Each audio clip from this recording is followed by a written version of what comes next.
Abonnez-vous à la chaîne pour voir les dernières vidéos.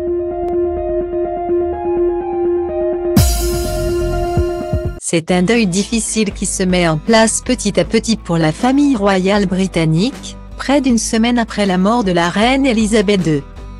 Les membres de son clan ont participé à une longue procession dans Londres ce mercredi après-midi, pour transporter le cercueil de la souveraine du palais de Buckingham, où il a passé la nuit, jusqu'à celui de Westminster où il sera exposé au public jusqu'à ses funérailles lundi 19 septembre.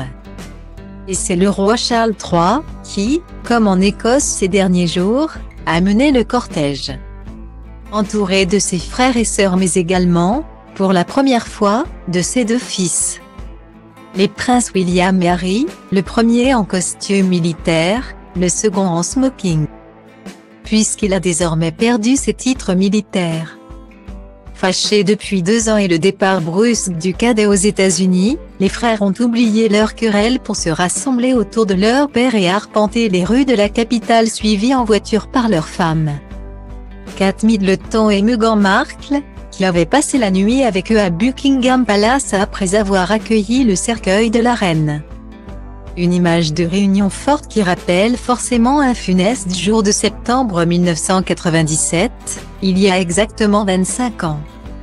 Alors adolescents, les deux princes avaient déjà marché ensemble derrière le cercueil de Lady Diana lors des funérailles de leur mère. Un moment difficile pour les deux frères, traumatisés par cette marche quelques jours après son décès.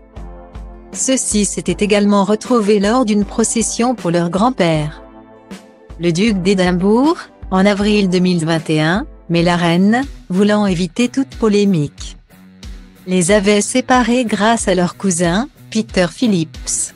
Celui-ci était d'ailleurs présent mais en retrait ce mercredi. Comme tous les petits-enfants de la reine Elisabeth II, Zara Tindall, accompagnée de son mari Mike, Eugénie et Béatrice Dionne avec leurs maris respectifs et les jeunes Louise et James avaient bien sûr fait le déplacement, tous en voiture.